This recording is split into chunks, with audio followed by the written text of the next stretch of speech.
പിന്നെ ചില കേസുകളിൽ, അതായത് നമ്മൾ ഈ ഹാബിച്വേറ്റഡ് കോൺഫ്ലിക്റ്റ് ആനിമൽ എന്ന് പറഞ്ഞാൽ, അതായത് ഈ സ്വഭാവം ആർജിച്ച് അത് വളരെ മൂർച്ഛിച്ച് പോയ ചില ആനകളുണ്ട്. അങ്ങനെ ആനയെ നമുക്ക് ട്രാൻസ്ഫർഗേഷൻ നടക്കില്ല, അത് സക്സസ്ഫുൾ ആവില്ല, നമുക്കറിയാം. അത് അങ്ങനത്തെ മാത്രമേ ഉള്ളൂ. ഞാനൊരു ചെറിയൊരു ഇത് പറയുകയാണെങ്കിൽ, അങ്ങനത്തെ ആനകളെ നമുക്ക് വേറൊന്നും ചെയ്യാൻ പറ്റില്ല. നമ്മൾ പിടിച്ച് നമ്മൾ ക്രാളിൽ കൂട്ടിക്കൊണ്ടുപോയി നിവൃത്തിയുള്ളൂ. കൂട്ടിക്കൊണ്ടുപോയിട്ട് നമ്മൾ ട്രെയിൻ ചെയ്തിട്ട് കുങ്കിയാക്കും.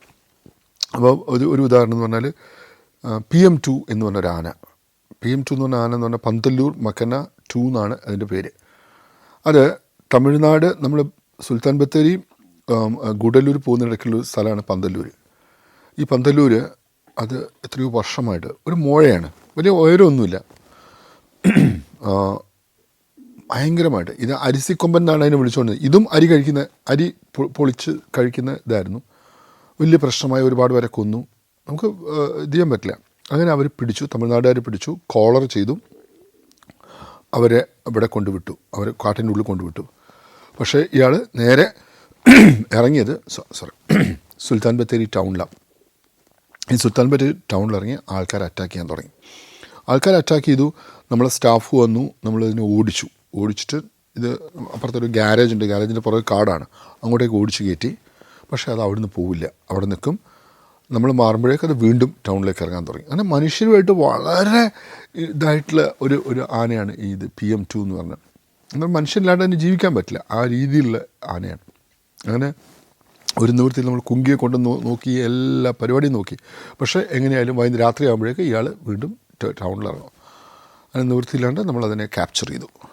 ഈ ആനയെ ഇതേപോലെ മയക്കുടി വെച്ച് നമ്മൾ കുങ്കിയെ കൊണ്ട് ലോറി കയറ്റി നമ്മൾ കൊണ്ടുപോയി ക്രാളിൽ കയറ്റി പെട്ടെന്ന് ട്രെയിൻ ചെയ്ത് ഇറക്കി. ഇപ്പം എന്ന് പറഞ്ഞാൽ വളരെ കാമായിട്ട്, ഒരു ചെങ്ങല പോലും വേണ്ടാണ്ട് ക്യാമ്പിൽ നടക്കുന്ന ഒരു ആനയായിട്ട് മാറി. നമ്മൾ പൊതുവേ ഇത്തരം പ്രശ്നക്കാരായ ആനകളെ നമ്മൾ ചെയ്യുന്നത് നമ്മൾ ട്രെയിൻ ചെയ്ത് കുങ്കിയാക്കുക എന്നുള്ള, അതൊരു വലിയ പ്രോസസ്സാണ്. അത് കുങ്കി എന്ന് പറഞ്ഞ വാക്ക് അത്ര ശരിയായ വാക്കല്ല, അതൊരു ഉറുദു വാക്കായിട്ട് എനിക്ക് തോന്നുന്നു. ഈ കുങ്കി ആന എന്ന് നമുക്ക് പറയാൻ പറ്റില്ല. Trained elephant for handling wild elephants എന്നാണ് പറയുന്നത്. അതായത് കാട്ടാനകളെ നമുക്ക് മാനേജ് ചെയ്യാൻ വേണ്ടിയിട്ടുള്ള ആനകളാണ് ഇത്തരം ആനകൾ, കുങ്കി ആനകൾ എന്ന് പറയുന്നത്. ഇവിടെ നമ്മൾ ഉപയോഗിക്കുന്നത്, ഞാൻ നേരത്തെ പറഞ്ഞിരുന്നു, ഒരു നമുക്ക് മറ്റേ കൊമ്പനാനയോ ഇല്ലെങ്കിൽ കൊമ്പനാനയോ മോഴയോ മാത്രമേ നമുക്ക് കുങ്കിയാക്കാൻ പറ്റുള്ളൂ.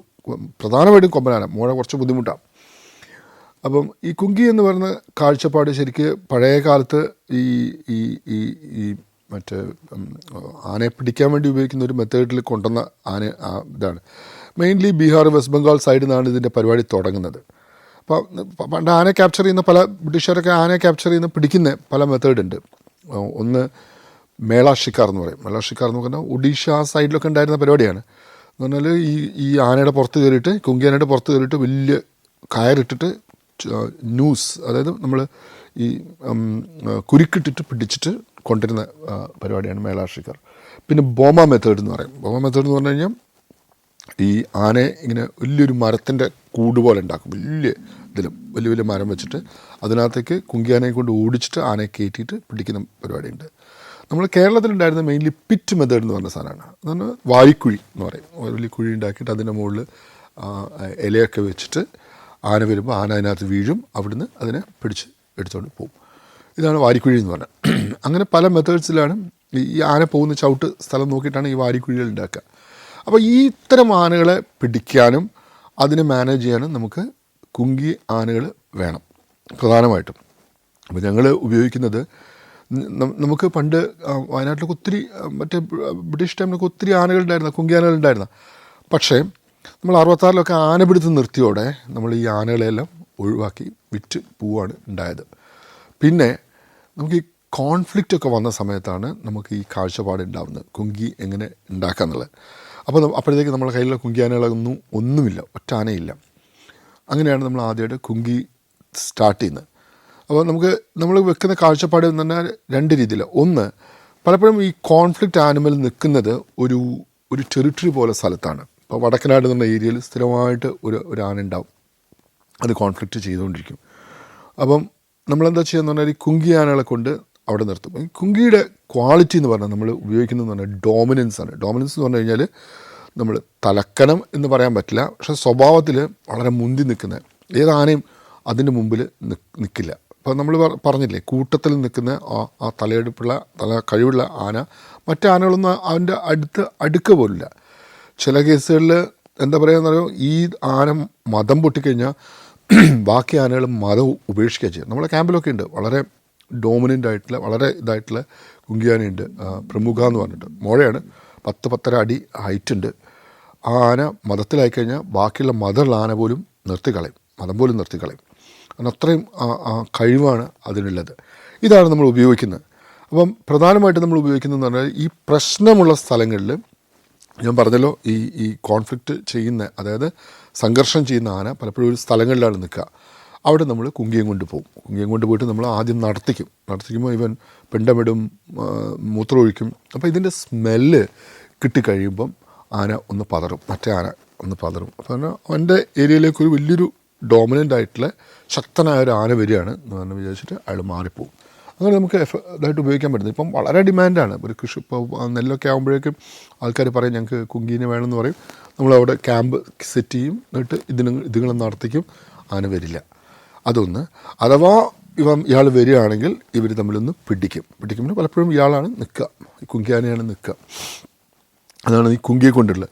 പിന്നെ മൂന്നാമത്തത് നമ്മൾ നിൽക്കുന്നതെന്ന് പറഞ്ഞാൽ നമ്മൾ ഈ ആനയെ പിടിക്കാൻ വേണ്ടിയിട്ട്, അത് ക്യാപ്ചർ ചെയ്യാൻ വേണ്ടിയിട്ട് ഉപയോഗിക്കും. അപ്പം ക്യാപ്ചർ ഞാൻ മയക്കോടി വെച്ച് നിർത്തി. അപ്പോൾ മേലാശിക്കാരം ഇതൊന്നും ഇപ്പം ഇല്ല, അത് നടക്കില്ല. ഗത ഓപ്പറേഷൻസ് ഒന്നും ഇല്ല, പിറ്റ് മെത്തേഡും ഇല്ല. നമ്മൾ ചെയ്യുന്നപ്പോൾ മയക്കോടി വെച്ചിട്ട് പിടിക്കാനുള്ള. മയക്കോടി വെച്ച് കഴിഞ്ഞാൽ ഇത് വളരെ പ്രോബ്ലമാറ്റിക്. നമ്മൾ അവസാന സ്റ്റേജിൽ ഇത് ചെയ്യുള്ളൂ കേട്ടോ. ഒരിക്കലും നമ്മൾ ഇത് ചെയ്തില്ല. നമ്മൾ ഇതിൻ്റെ സീക്വൻസ് പറയുകയാണെങ്കിൽ ആദ്യം നമ്മൾ റേഡിയോ കോളർ ചെയ്യും.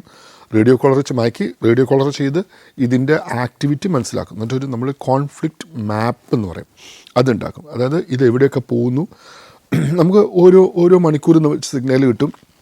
എന്നിട്ടത് GPS, ഞാൻ പറഞ്ഞില്ലേ ഗ്ലോബൽ പൊസിഷൻ സിസ്റ്റമാണ്, അത് വെച്ചിട്ട് നമ്മൾ GPS മാപ്പ് ഉണ്ടാക്കും. ഇപ്പോൾ നമുക്കൊരു ഒരു വർഷം കൊണ്ട് നമുക്കൊരു കോൺഫ്ലിക്റ്റ് മാപ്പ് എന്ന് പറഞ്ഞ സാധനം കിട്ടും. അപ്പോൾ നമുക്ക് ഉറപ്പിക്കാം ഇത് ഒരു വർഷമല്ല, ശരിക്കും നമ്മൾ 2-3 വർഷം എടുക്കും. ഈ കോൺഫ്ലിക്റ്റ് മാപ്പ് ഉണ്ടാക്കുന്നതുകൊണ്ട് നമുക്ക് ഉറപ്പിക്കാം ഇയാൾ ഒരു ഹാബിച്വേറ്റഡ് കോൺഫ്ലിക്റ്റ് ആനിമലാണ്. അല്ലാതെ നമ്മൾ ഒരിക്കലും അല്ലാതെ വെറുതെ പോയി നമ്മൾ ആനയെ പിടിക്കുന്നതല്ല. ഉറപ്പിച്ച ശേഷം മാത്രമേ നമ്മൾ ഇതിനെ ക്യാപ്ചർ ചെയ്യുള്ളൂ. ക്യാപ്ചർ എന്ന് പറഞ്ഞാൽ പിടിക്കുള്ളൂ. അപ്പം ഈ പിടിച്ച ആനയെ നമ്മൾ ചെയ്യുന്നതെന്ന് പറഞ്ഞു കഴിഞ്ഞാൽ നമ്മൾ കുങ്കിയാക്കാൻ ശ്രമിക്കുക എന്നുള്ളതാണ് നമ്മൾ ചെയ്യുക. അതെന്ന് പറഞ്ഞാൽ ഈ പിടിച്ചിട്ട് നമ്മൾ ആനയെ മയക്കുവെടി വെച്ച് നമ്മളെ കയ്യിലുള്ള കുങ്കികളെയും കൊണ്ട് നമ്മൾ ലോറി കയറ്റി കൊണ്ടുവന്ന് നമ്മൾ ക്രാൾ എന്ന് പറയും, അതായത് ആനക്കൂട് ഉണ്ടാക്കും. ഈ ക്രാൾ സിസ്റ്റം എന്ന് പറഞ്ഞു കഴിഞ്ഞാൽ പണ്ട് കമ്പകം എന്ന് പറഞ്ഞ മരം വെച്ചിട്ടൊക്കെയാണ് ഉണ്ടായിക്കൊണ്ടിരുന്നത്. പക്ഷേ ഇപ്പോൾ അത് കമ്പകമൊന്നും കിട്ടാനില്ല, വളരെ എക്സ്പെൻസീവാണ്. അപ്പോഴാണ് നമ്മൾ നോക്കുന്നതാണ്, നമുക്കവിടെ യൂക്കാലിപ്റ്റസ് ഉണ്ട്, നല്ല ഉരുണ്ട യൂക്കാലിപ്റ്റസ് ഉണ്ട്. അതുകൊണ്ട് യൂക്കാലിപ്റ്റസ് ഉണ്ട്. ആദ്യമൊക്കെ നമുക്ക് ഭയങ്കര ബുദ്ധിമുട്ടായിട്ട്, കാരണം നമുക്ക് ഈ ക്രാളുണ്ടാക്കുന്ന മോഡലില്ല. അപ്പോൾ ഒത്തിരി കഷ്ടപ്പെട്ടാൽ നമ്മൾ അതിൻ്റെ പഴയ പേപ്പേഴ്സൊക്കെ തപ്പിയെടുത്തു. ഈ യൂക്കാലിപ്റ്റസ് വെച്ചിട്ട് 12 അടി × 12 അടി 16 അടി ഉയരം ആൻഡ് 6 അടി താഴ്ചയിൽ നമ്മൾ കുഴിച്ചിട്ട് 4 പില്ലേഴ്സ് ഉണ്ടാക്കും. അതിനിടയ്ക്ക് ഈ 2 പില്ലേഴ്സ് വെച്ചിട്ട് നമ്മൾ ഈ കഴയിറക്കും. അതായത് നീണ്ട വലിയ യൂക്കാലി തടി ഇറക്കി നമ്മൾ ഈ 16 അടി ഉയരത്തിൽ നമ്മൾ ഉണ്ടാക്കും. ഇതാണ് ക്രാൾ എന്ന് പറഞ്ഞത്. ഒന്നും ചെയ്യാൻ പറ്റില്ല, കെട്ടൊന്നും വേണ്ട, കാരണം ആ ഭാരം കൊണ്ട് തന്നെ അത് ടൈറ്റായിട്ടിരിക്കും. അപ്പോൾ യൂക്കാലിപ്സിൻ്റെ ഗുണം എന്ന് പറഞ്ഞു കഴിഞ്ഞാൽ ഈ 12 അടി എന്തിനാണ് വെക്കുന്നതെന്ന് പലരും ചോദിക്കും. കാരണം 12 അടി എന്ന് പറഞ്ഞാൽ ആനയ്ക്ക് ഓങ്ങി ഇടിക്കാൻ പറ്റില്ല. അതായത് നമ്മൾ 16 അടി വെച്ച് ആന പുറകുനിന്ന് ഓടി വന്ന് ഇടിക്കും, അപ്പോൾ അതിന് ആനയ്ക്ക് ഡാമേജ് ഉണ്ടാവും. 12 അടിയാകുമ്പോൾ ആനയ്ക്ക് ആ സിറ്റുവേഷനിൽ വന്ന്, പക്ഷേ ഈ 12 അടിക്കുള്ളിൽ ആനയ്ക്ക് നിൽക്കാം, കിടക്കാം, എല്ലാം ചെയ്യാം. അതുകൊണ്ടാണ് ഈ 12 അടി നമ്മൾ സെലക്ട് ചെയ്യുന്നത്. മറ്റേത് ഓടി വന്ന് ഇടിച്ചു കഴിഞ്ഞാൽ ആനയ്ക്ക് തന്നെ ഇഞ്ചുറി പറ്റും. ഈ യൂക്കാലിപ്റ്റസിൻ്റെ ഗുണം എന്ന് പറഞ്ഞു കഴിഞ്ഞാൽ, ഒന്ന്, ഇതൊരു ഇൻവേസീവ് പ്ലാന്റ് ആണ്. ഇപ്പോൾ എത്ര പോവുകയാണെങ്കിൽ അത്രയും നല്ലത്, സന്തോഷമേ ഉള്ളൂ കാട്ടിൽ നിന്ന് പോയി കഴിഞ്ഞാൽ. 2, അതിൻ്റെ ഷേപ്പ് വളരെ റൂൾ ഷേപ്പാണ്. അപ്പോൾ ഭംഗിയായിട്ട് നമുക്ക് ക്രാൾ ഉണ്ടാക്കാൻ പറ്റും. വേറെ മറ്റേ ബ്രാഞ്ചൊന്നും ഉണ്ടാവില്ല, ഇങ്ങനെ നീണ്ടു കിടക്കുന്നതുകൊണ്ട് നമുക്കത് ചെയ്യാൻ പറ്റും. 3 എന്ന് പറഞ്ഞു കഴിഞ്ഞാൽ, നമ്മളിത് ഇടിച്ചു കഴിഞ്ഞാലും ചതഞ്ഞ് പോകത്തേ ഉള്ളൂ. ഓക്കെ, ഈ മരം, യൂക്കലിപ്റ്റസ് മരം പൊട്ടില്ല, അതിങ്ങനെ ചതഞ്ഞ് നിൽക്കത്തേ ഉള്ളൂ. അപ്പോൾ ആനയ്ക്ക് ഇഞ്ചുറി ഉണ്ടാവില്ല. തേക്കൊക്കെ വെച്ച് കഴിഞ്ഞാൽ ഇടിച്ചു കഴിഞ്ഞാൽ നല്ല മുറിവ് പറ്റും. ഇത് പറ്റില്ല, വളരെ എന്താ പറയുക, ഒരു ജ്യൂസി ആയിട്ടുള്ള ഇതായതുകൊണ്ട് ചതഞ്ഞ് നിൽക്കത്തേ ഉള്ളൂ. അതുകൊണ്ടാണ് നമ്മൾ യൂക്കാലിപ്റ്റസ് ഉപയോഗിക്കുന്നത്. പിന്നെ ഇത് കഴിഞ്ഞിട്ട് നമ്മൾ കൂട്ടിൽ വെച്ചു, നമ്മൾ മറ്റേ ആൻറ്റിഡോട്ട് കൊടുത്തു. ആൻറ്റിഡോട്ട് എന്ന് പറഞ്ഞാൽ ഇത് മയക്കം വിടാനുള്ള മരുന്ന് കൊടുത്തു. അവിടെ നിർത്തി കൂട്ടിൽ കയറ്റി നമ്മൾ മറ്റേ ക്യാമറയൊക്കെ വെക്കും.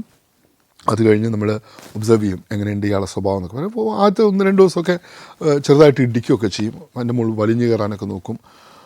അപ്പം അങ്ങനെ കഴിഞ്ഞിട്ട് പിന്നെ നമ്മൾ ഇതിനൊരു പാപ്പാനെ നമ്മൾ അസൈൻ ചെയ്യും. ഒരു പാപ്പാനെ നമ്മൾ ചുമതലയേൽപ്പിക്കും. പിന്നെ അയാളുടെ കയ്യിലാണ് പിന്നെ ആന. അയാളാണ് ആനയെ ട്രെയിൻ ചെയ്യുന്നത്, അയാൾ മാത്രം. അമേരിക്കയെ ഇനി ടെലിവിഷനിലൂടെയല്ല നേരിൽ തന്നെ കാണാം.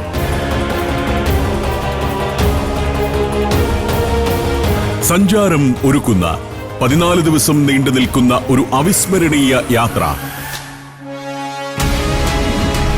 Wonders of USA. സാൻ ഫ്രാൻസിസ്കോയിൽ നിന്ന് തുടങ്ങി Los Angeles, Las Vegas, Niagara Falls, Washington DC എന്നിവിടങ്ങളെല്ലാം പിന്നിട്ട് ന്യൂയോർക്കിൽ സമാപിക്കുന്ന ദീർഘമായൊരു അമേരിക്കൻ സഞ്ചാരം.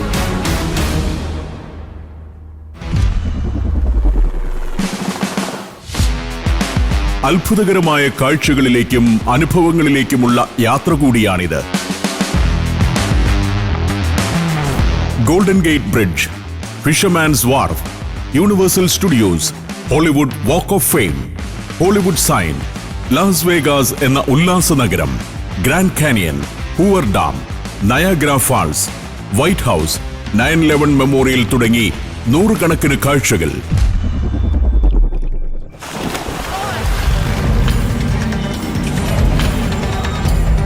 നിങ്ങളുടെ ജീവിതത്തിൽ ഒരിക്കലും മറക്കാനാവാത്തതായിരിക്കും ഈ അമേരിക്കൻ സഞ്ചാരം. US വിസയുള്ളവർ ബുക്കിംഗിനും കൂടുതൽ വിവരങ്ങൾക്കും ഉടൻ വിളിക്കൂ. ഫോൺ 75919 സന്ദർശിക്കൂ sanjaram.com. പാപ്പാന്മാരെന്ന് പറഞ്ഞാൽ നമ്മൾ പ്രധാനമായിട്ട് എടുക്കുന്നതെന്ന് പറഞ്ഞാൽ 2 ക്യാമ്പുണ്ട് തമിഴ്നാട് ഏരിയയിൽ. ഒന്ന് മുതുമല ക്യാമ്പുണ്ട്, 2 കോഴിക്കമത്തി ക്യാമ്പുണ്ട്. ടോപ്പ് സ്ലിപ്പിൽ പറമ്പിക്കുളത്തേക്ക് പോകുന്ന വഴിക്ക് ടോപ്പ് സ്ലിപ്പിൽ ഇവരെന്ന് പറഞ്ഞാൽ ട്രഡീഷണലായിട്ട് മഹൂട്രി അറിയുന്ന, പഴയ സമയത്ത് ബ്രിട്ടീഷുകാരുള്ള സമയത്ത് ആനയെ പിടിക്കുന്ന ടീമായിരുന്നു. ഇത് അവർ ജീവിതം ഇതിന് വേണ്ടിയിട്ടാണ്. അവിടെയൊക്കെ ചെന്ന് കഴിഞ്ഞാൽ നിങ്ങൾക്ക് കാണാം, ഈ 2 വയസ്സുള്ള ആൾക്കാരൊക്കെ വലിയ കൊമ്പനെ കൊണ്ട് പോകുന്നതാണ്. അയാൾക്ക് നടക്കാൻ പോലും പറ്റില്ല, വടി പോലും എടുക്കാൻ പറ്റില്ല, എന്നാലും അതിൻ്റെ തുമ്പി പിടിച്ച് നടക്കുന്നതാണ്.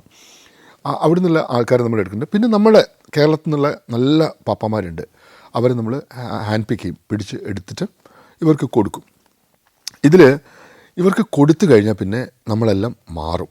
ഓക്കെ, കാരണം എന്ന് പറഞ്ഞാൽ അയാൾ മാത്രമേ ഉണ്ടാവുള്ളൂ, അയാൾ മാത്രം, വേറെ ഒരാളുണ്ടാവില്ല. അയാൾ പുല്ല് കൊടുക്കുന്നു, അയാൾ കൂട് വൃത്തിയാക്കുന്നു, മറ്റേ ഭക്ഷണം കൊടുക്കുന്നു, വെള്ളം കൊടുക്കുന്നു, എല്ലാം അയാൾ മാത്രമാണ്. അയാൾക്ക് തൊട്ടപ്പുറത്തൊരു ഷെഡ് ഉണ്ടാക്കിയിട്ട് അയാൾ അവിടെ നിൽക്കും. 24/7 അയാളുടെ ജോലിയാണ്. ഞങ്ങളൊന്നും ആ വഴിക്ക് പോവില്ല. കാരണം നമ്മൾ ട്രെയിനിങ് അങ്ങനെയാണ് ചെയ്തത്. നമുക്ക് ട്രെയിനിങ് 2 രീതി ചെയ്യാം. ഒന്ന് positive reinforcement and negative reinforcement എന്ന് പറയും. അപ്പോൾ അതിന് മലയാളം എങ്ങനെയാണ് പറയാമെന്ന് ചോദിച്ചു കഴിഞ്ഞാൽ, പോസിറ്റീവ് റീഇൻഫോഴ്സ്മെൻറ്റ്, നെഗറ്റീവ് റീഇൻഫോഴ്സ്മെൻറ്റ് എന്ന് പറഞ്ഞാൽ റീഇൻഫോഴ്സ്മെൻറ്റ്, നമ്മൾ പഠിപ്പിക്കുന്ന രീതി എന്ന് പറയാം. അത് പോസിറ്റീവായിട്ട്, അതായത് നല്ല രീതിയിൽ പഠിപ്പിക്കുന്ന രീതിയിൽ, ചീത്ത രീതി എന്ന് പറയാൻ പറ്റില്ല. Negative reinforcement.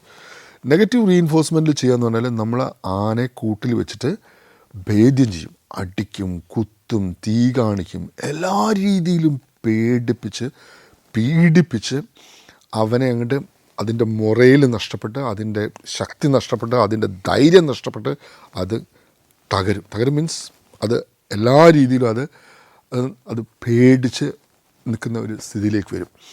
അവിടെ വെച്ചിട്ടാണ് നമ്മൾ പിന്നെ ആനയെ നമ്മൾ പിടിച്ചെടുക്കുന്നത്. ഇതിനാണ് നെഗറ്റീവ് റീഇൻഫോഴ്സ്മെൻറ്റ് എന്ന് പറയുക. വളരെ ക്രൂരമായിട്ടുള്ള ഒരു രീതിയാണ് പലപ്പോഴും പല കർണാടക പല സ്റ്റേറ്റുകളിലും ഇപ്പോൾ ചെയ്യുന്നുണ്ട്. അത് ഒത്തിരി ചിലപ്പോൾ മരണപ്പെടുന്ന കേസുകൾ ഉണ്ടായിട്ടുണ്ട്. നമുക്ക് അത് ഒരിക്കലും നമുക്ക് പറ്റുന്ന ഒരു രീതിയല്ല. അങ്ങനെയാണ് ഞങ്ങൾ പോസിറ്റീവ് റീഇൻഫോഴ്സ്മെൻറ്റ് എന്ന് പറഞ്ഞ ഒരു സാധനത്തിലേക്ക് ഞങ്ങൾ കാഴ്ചപ്പാടെത്തുന്നത്. ഒത്തിരി പഠിച്ചിട്ടാണ്, നമ്മളാണ് ആദ്യമായിട്ട് അങ്ങനത്തെ ഒരു സംഭവം ഉണ്ടാക്കുന്നത്. ഒത്തിരി പഠിച്ച് ബിഹേവിയർ പഠിച്ച് ഇതെന്ത് ചെയ്യാൻ പഠിച്ചതെന്ന് പറഞ്ഞു. ഇതിൽ നമ്മൾ ചെയ്യുന്നതെന്ന് പറഞ്ഞാൽ നമ്മൾ ഡിവൈസ് ചെയ്താണ് വളരെ സക്സസ്ഫുള്ളായിട്ട് ചെയ്തൊരു കാര്യമാണ്. എത്രയോ ആനകൾ നമ്മൾ അങ്ങനെ ഇറക്കിയിട്ടുണ്ട്, ഒരു മുറിവ് പോലും ഉണ്ടാവില്ല. നമ്മൾ എന്താ ചെയ്യുന്നത് പറഞ്ഞാൽ നമ്മൾ ആദ്യം ഈ പാപ്പാനെ നിർത്തി എന്ന് പറയല്ലോ. പാപ്പാനോട് നമ്മൾ പറയും, ആദ്യം പറയും ആനയോട് ഭക്ഷണം കൊടുക്കുക. അതൊക്കെ ചെയ്യുമ്പോൾ സംസാരിക്കാൻ പറയും. അപ്പോൾ അയാളിങ്ങനെ സംസാരിക്കും ആനയോട്, ആനെ എന്നൊക്കെ പറഞ്ഞിങ്ങനെ ഒരു പേരിട്ടുണ്ടാവും. ഇയാളിങ്ങനെ സംസാരിച്ചുകൊണ്ടിരിക്കും. അപ്പം നമ്മളൊരു പഞ്ചേന്ദ്രിയങ്ങളുമായിട്ട് കണക്ട് ചെയ്യുക എന്നുള്ളതാണ് നമ്മളെ പ്രധാന കാഴ്ചപ്പാടിനകത്ത്. അപ്പോൾ സംസാരിക്കുമ്പോൾ ആന ഇത് കേൾക്കുന്നുണ്ട്. കേട്ടപ്പോൾ ഇയാളെ ശബ്ദമായിട്ട് ആന പൊരുത്തപ്പെടും. കുറച്ച് കഴിയുമ്പോൾ ആന ഇതിനോട് റെസ്പോണ്ട് ചെയ്യാൻ തുടങ്ങും. ആന മൂളും എന്ന് പറഞ്ഞ് മൂളും ആന. അപ്പോൾ നമ്മളെ ക്യാമ്പിലൊക്കെ വന്നു കഴിഞ്ഞാൽ നമ്മൾ കുങ്കിലോട് ഈ ഇവർ പാപ്പമാർ ഇങ്ങനെ സംസാരിക്കും, ആന മൂളിക്കൊടുക്കും. ശരിയാണ്, അല്ല ശരിയാണെന്നല്ല, മൂളിക്കൊടുക്കും. അങ്ങനെ ഇയാളെ ശബ്ദമായിട്ട് ഫെമിലിയറായി. അപ്പം ആന വിചാരിക്കുന്നുണ്ട് ഈ മനുഷ്യന് എനിക്ക് ഭക്ഷണം തരുന്നുണ്ട്. അപ്പോൾ ആദ്യം കൊടുക്കുന്ന പുല്ലായിരിക്കും കൊടുക്കാം. അത് കഴിഞ്ഞ് കട്ട് ഫോട്ടർ, അതായത് കാട്ടിൽ നിന്നുള്ള വെട്ടിക്കൊണ്ടുവന്ന ചില്ലുകൾ കൊടുക്കും, ഇത് ആന കഴിക്കുന്നത്. പിന്നെ അത് കഴിഞ്ഞിട്ട് നമ്മൾ കോൺസെൻട്രേറ്റ് റേഷൻ എന്ന് പറയും. അതായത് നമ്മളെ ക്യാമ്പിലെ ഭക്ഷണം എന്നൊക്കെ പറഞ്ഞു കഴിഞ്ഞാൽ സാധാരണ വെറും ചോറ് മാത്രമല്ല, നമ്മൾ അതിനകത്ത് അരി ഉണ്ടാവും, റാഗി ഉണ്ടാവും, ഗോതമ്പുണ്ട്, ചെറുപയറുണ്ട്, മുതിരയുണ്ട്. അതെല്ലാം പൊടിച്ച് പുഴുങ്ങി ശർക്കര കൂട്ടിയിട്ട് നമ്മൾ കൊടുക്കുക ചെയ്യാം. അതിൻ്റെ കൂടെ മഞ്ഞൾപ്പൊടി, കുറച്ച് മഞ്ഞൾപ്പൊടി കൂടെ ചേർക്കും. അതിൻ്റെ കൂടെ മിനറൽ മിക്സ്ചർ ചേർത്തിട്ടാണ് കൊടുക്കുക. ഇത് പരമ്പരാഗതമായിട്ട് നമ്മളെ ക്യാമ്പിൽ കൊടുക്കുന്ന റേഷൻ. അല്ലാണ്ട് വെറും ചോറ് മാത്രമായിട്ട് നമ്മൾ വേവിച്ച് കൊടുക്കില്ല. ഇത് നമ്മൾ വലിയ ഉണ്ടയാക്കിയിട്ട് വളരെ ടേസ്റ്റി ആയിട്ട് എനിക്ക് തോന്നും. ഭയങ്കരമാണ് ആഗ്രഹമാണ് ഇവർക്ക്. അപ്പോൾ ഇത് പുഴുങ്ങി നമ്മൾ ഇങ്ങനെ ബ്ലോക്കാക്കി കൊടുത്ത് ഉണ്ടയാക്കിയിട്ട് കൊടുക്കും. അപ്പോൾ ഇത് കൊടുക്കുമ്പം പുള്ളിക്ക് ഭയങ്കര ഇഷ്ടമാണ്. അപ്പോൾ അയാൾ സംസാരിച്ചുകൊണ്ടാണ് കൊടുക്കുക. അപ്പോൾ അയാൾ പറയും, ആനയെ ആലോചിക്കുന്നുണ്ടാവും, അയാൾ എനിക്ക് ഭക്ഷണം തരുന്നു, ഈ ശബ്ദം കേൾക്കുന്ന ആൾ, ഓക്കെ, എനിക്ക് ഭക്ഷണം തരുന്നു, പുല്ല് തരുന്നു, അങ്ങനെ ഇത്. ഇയാൾ ചിലപ്പോൾ റേഡിയോ ഉണ്ടാവും, റേഡിയോ ഒക്കെ വെക്കും, പാട്ടൊക്കെ കേൾക്കും.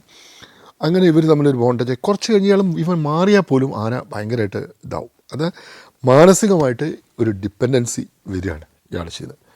അതാണ് നമ്മൾ ആദ്യം ചെയ്യുക.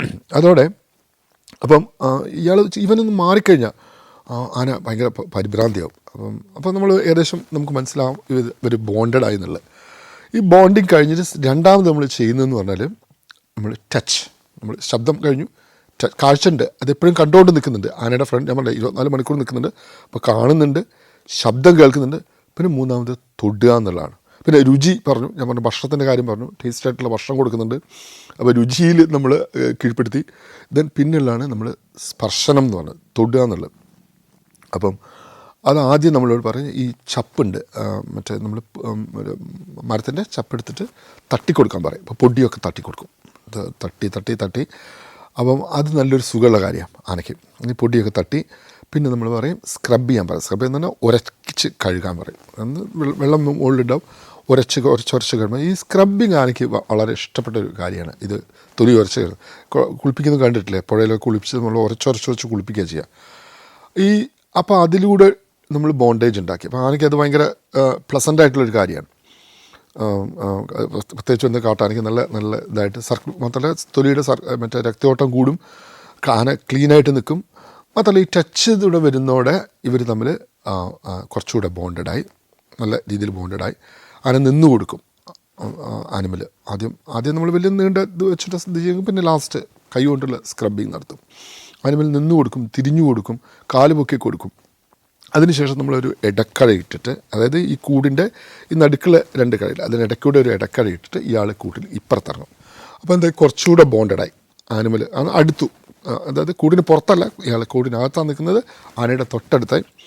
ആ സമയത്ത് ഇയാൾ ചില ബേസിക് കമാൻഡൊക്കെ പഠിപ്പിക്കും. കാല് പൊക്കാൻ പറയും, തിരിയാൻ പറയും, കിടക്കാൻ പറയും. ആ രീതിയിലൊക്കെ ആ സമയത്ത് ചിലപ്പോൾ റിവാർഡ് കൊടുക്കും. അതായത് ചെയ്തു കഴിഞ്ഞാൽ ഒരു കഷ്ണം കരിമ്പ് കൊടുക്കും. അപ്പം അങ്ങനെ ആ ചെറിയ 4-5 കൺട്രോളുകളേ ഉള്ളൂ, മറ്റേ കമാൻഡുകളേ ഉള്ളൂ. അത് കഴിഞ്ഞ് ഇതും വളരെ ഇതായിന്ന് പറഞ്ഞു കഴിഞ്ഞാൽ നമ്മളൊരു മുകളിലൊരു കയറ് കിട്ടി ഇയാളെ കൊണ്ട് ആനയുടെ പുറത്തുനിന്ന് നടപ്പിക്കും. ആ സമയത്ത് ആനയ്ക്ക് വേണേൽ പിടിക്കാം. അപ്പോൾ ക്ലീൻ ടച്ചായി. ഈ സ്പൈനൽ കോഡിലൂടെ നമ്മൾ ചെയ്യുമ്പോൾ ആനയ്ക്കൊരു മസാജ് സുഖം കിട്ടും, ക്ലീൻ ടച്ചായി. ഇത് കഴിഞ്ഞാലാണ് ലാസ്റ്റ് സ്റ്റേജ്. ഇവിടെ നമ്മൾ ചെയ്യുന്ന ആ സമയത്തേക്ക് ഞങ്ങളെല്ലാം എത്തും, മയക്കൊടി എല്ലാം സെറ്റപ്പായിട്ട് എത്തിയിട്ട് ഈ കഴ ഒരു 4-5 എണ്ണം മുറിച്ചിട്ട്, അതായത് സ്ക്വയറിൽ മുറിച്ചിട്ട് ഇയാളിനകത്ത് കയറുകയാണ്. ഏറ്റവും ക്രൂഷ്യൽ സിറ്റുവേഷനാണ്. ഈ സമയത്ത് ഇയാൾ നമ്മളൊരു തോർത്തൊക്കെ കെട്ടിയിട്ടുണ്ടാകും, നമ്മൾ പിടിച്ചിട്ടുണ്ടാകും. അയാൾ എന്തെങ്കിലും സംഭവിക്കാനെ വലിക്കാൻ വേണ്ടിയിട്ട്. പക്ഷേ ഒന്നും ഇതുവരെ നടന്നിട്ടില്ല. അയാൾ അകത്ത് കയറി ആനയെ, പിന്നെ അവർ ഒരുമിച്ചാണ് നിൽക്കുന്നത്. ഓക്കെ, പിന്നെ അയാൾ ഫുൾ ടൈം ആന, അപ്പോൾ ഈ കഴയൊക്കെ മാറ്റി ഇയാൾ കൂട്ടിലാണ് ഫുൾ ടൈം, ആനയുടെ കൂടെ നിൽക്കുക. അപ്പോഴത്തേക്ക് ഇവർ തമ്മിലുള്ള ബോണ്ടിങ് വളരെ സ്ട്രിക്റ്റായി എല്ലാം കഴിഞ്ഞ് നമ്മൾ ആനയെ ഇറക്കും. ആ സമയത്ത് നമ്മൾ 4 കാലും ചേഞ്ച് ചെയ്യും. എപ്പോഴും ആണെങ്കിൽ ആന വല്ല ഓടിയാൽ തൊട്ടടുത്ത് നാടല്ലേ, ചേഞ്ച് ചെയ്ത് നമ്മൾ ഇറക്കി കുങ്കിയെ വെച്ച് പിടിച്ച് നമ്മൾ ഇറക്കി പുറത്തിറക്കി കുറച്ച് കഴിഞ്ഞ് നമ്മൾ നോക്കും. ഒരു 1 വീക്ക് കഴിഞ്ഞ് നമ്മൾ ഒരൊറ്റ ചെയിനിൽ നമ്മൾ നിർത്തും, സിംഗിൾ ചെയിൻ. നമ്മളെ ക്യാമ്പിൽ ഒറ്റ ചെയിനേ ഉള്ളൂ. ചിലയിടത്തൊക്കെ നിങ്ങൾക്ക് നാട്ടാനെ കാണാൻ 2 കാലും കെട്ടിയിരിക്കുന്നതാണ്. ഒരിക്കലുമില്ല, നമ്മൾ സിംഗിൾ ചെയിനേ ഉപയോഗിക്കും, ഒറ്റ ചെയിനേ ഉപയോഗിക്കുള്ളൂ. പുറകിലെ കാലിൽ മാത്രം, 4 ലിംബിൽ നമുക്ക് ചെയിനില്ല. അങ്ങനെ ഇത് കഴിഞ്ഞാൽ നമ്മൾ ബോണ്ടിങ് ആയി. പിന്നെ നമ്മൾ ഇതിനെ കുങ്കിയാക്കാൻ വേണ്ടിയിട്ടുള്ള പരിശീലനമാണ്. അപ്പോൾ അതിനുശേഷം നമ്മൾ ബേസിക് കമാൻഡ്സ് എല്ലാം പഠിപ്പിക്കും. കിടക്കാൻ, തിരിയാൻ, മറ്റേ കാല് പൊക്കാൻ, എല്ലാ കമാൻഡ്, തുമ്പിയെടുക്കാൻ, എല്ലാ കമാൻഡും പഠിപ്പിച്ച് ബേസിക് കമാൻഡുകളെല്ലാം പഠിപ്പിച്ച് കഴിയും. അതിങ്ങനെ ട്രെയിനിങ്ങിൻ്റെ ഭാഗമാണ്. അത് എല്ലാ ആനകളെയും നമ്മൾ ചെയ്യും. പിന്നെ ഇയാളെ കൊണ്ടുപോയിട്ട് നമ്മൾ എന്താ ചെയ്യുക പറഞ്ഞാൽ നമുക്കൊരു 12 ആനയുണ്ട് അപ്പോൾ അവിടെ.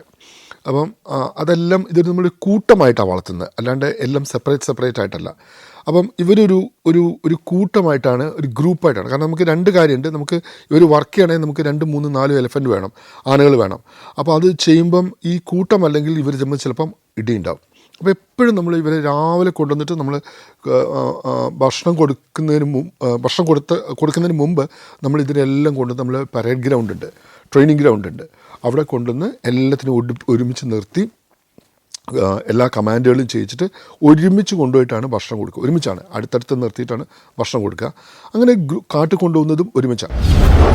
ഒരു ദിവസം നോക്കുമ്പോൾ ഒരു തള്ളയാന വയ്യാണ്ട് കിടക്കുന്നു, അതിൻ്റെ അടുത്ത് ചെറിയൊരു കുഞ്ഞ് നിൽക്കുന്നുണ്ട്. കുട്ടിയാണെ വളരെ പാനിക്കാണ്, ഇതിന് ചുറ്റും ഓടി നടക്കുകയാണ്. ഞങ്ങൾ മരുന്നൊക്കെ കൊടുത്ത് നോക്കി രക്ഷപ്പെടുത്താൻ വേണ്ടി, രക്ഷപ്പെട്ടില്ല. ആന പോയി കുഞ്ഞ് മാത്രമായി. ഞങ്ങൾക്ക് എന്ത് ചെയ്യാൻ പറ്റും? വളരെ ചെറിയ കുട്ടി, ഇതിലേക്ക് നമ്മൾ ക്യാമ്പിൽ കൊണ്ടുവരണം. അപ്പോൾ നമ്മൾ നോക്കുമ്പോൾ അടുത്തൊരു ഹേഡ് നിൽക്കുന്നുണ്ട്. അപ്പോൾ അമ്മ പോയല്ലോ, കൂട്ടം നിൽക്കുന്നുണ്ട്. ഞങ്ങൾ നല്ല കൊണ്ടുപോയി കൂട്ടത്തിനടുത്ത് കൊണ്ടുപോയി